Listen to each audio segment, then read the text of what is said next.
पुढची बातमी अतुल लोंढे यांनी भाजपवरती केलेले आरोप काँग्रेस नगरसेवकांनाच फेटाळलेत। नागपुरातील कोणत्याच नगरसेवकाला भाजपकडून 10 लाखांची ऑफर आलेली नाही असं संजय महाकळकर यांनी सांगितलंय। नागपुरातल्या काँग्रेस नगरसेवकांना भाजप 10 लाखांची ऑफर देत असल्याचा आरोप अतुल लोंढेंनी केला होता। काही आधार असेल तरच अतुल लोंढेंनी असे आरोप करावेत असं संजय महाकळकर म्हणाले। अतुल लोंढे हे नागपुरातून काँग्रेसचे विधान परिषदेचे उमेदवार आहेत। अननोन कॉलर आयडी वरून जे आहे ते फोन झालेले आहे आणि ऑफर दिलेली आहे।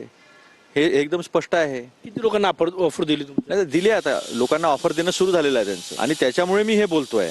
मी विनाकारण कुठल्या गोष्टीचा कधी आरोप आजपर्यंत केला नाही। आपण मला 10 वर्षापासून ओळखताय। काँग्रेसचे मतदार 10 लाखात विकले जाईल असं का वाटतं तुम्हाला? नाही विकल्या जाण्याचा प्रश्नच येत नाही। विकल्या जाण्याचा आम्ही पण घेऊन गेलो असतो कुठेतरी। आमच्या मतदार तर इथेच आहे ना। आमच्या मतदार आपल्या घरी आहेत, स्वतंत्र आहेत, आम्हाला विश्वास आहे म्हणून आहे।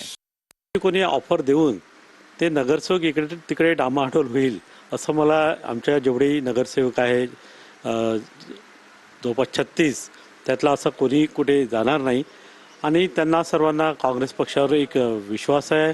बैठक झाली नाही किंवा अजून निवडणुकी संदर्भात अजून कुठलाही विषय आला नाही, त्याच्यामुळे अतुल लोंढेसोबत माझं या विषयावर काही चर्चा झाली नाही। ही चर्चा किंवा त्याला जर काही आधार असेल तरच करण्यात अर्थ आहे। तर विधान परिषद निवडणुकीमध्ये मोठ्या प्रमाणात पैशांचा वापर झालाय। शिंदेंच्या शिवसेनेचे नेते हेमंत पाटील यांनी महायुतीलाच असं म्हणत घरचा आहेर दिलाय। कोळशाच्या दलालीमध्ये मला माझे हात काळे करायचे नाहीत असे हेमंत पाटील यांनी म्हटलंय। निवडणूक मराठी माणसांची राहिलेली नसून धनदांडग्यांची झाली आहे। तर नांदेड विधान परिषदेमध्ये अमरनाथ राजूरकर हे महायुतीचे उमेदवार आहेत। भाऊ, आपण सोबत आहात की नाहीये? म्हणजे महायुतीमध्ये तुम्ही कुठे दिसत नाहीये या सगळ्या निवडणुकीमध्ये? महायुतीमध्ये आहे, परंतु या निवडणुकीमध्ये मी नाही। याचं कारण असं आहे की या कोळशाच्या दलालीमध्ये हात काळे करून घेण्याची माझी इच्छा नाही। आपण बघताय की ही जी निवडणूक आहे ती मराठी माणसाची दुर्दैवाने निवडणूक राहिलेली नाही। ही निवडणूक धनदांडग्यांची राहिलेली अशी निवडणूक आहे आणि या निवडणुकीमध्ये मोठ्या प्रमाणामध्ये पैशाचा व्यापार व्यवहार हे सगळं मोठ्या प्रमाणामध्ये होत आहे। तेव्हा अशा प्रकारच्या निवडणुकीमध्ये असं भाग घेऊ नये असं मला अंतःकरणातून वाटलं, म्हणून मुद्दाम मी या निवडणुकीमध्ये भाग घेतलेला।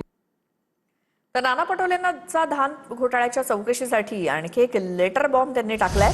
गडचिरोलीच्या जय अंबे राईस मिलनं कोट्यवधींचा धान घोटाळा केल्याची तक्रार त्यांनी केली आणि तक्रार मागे घेण्यासाठी पटोलेंच्या बनावट सहीचं पत्र मंत्रालयामध्ये पाठवल्याचा आरोप आहे।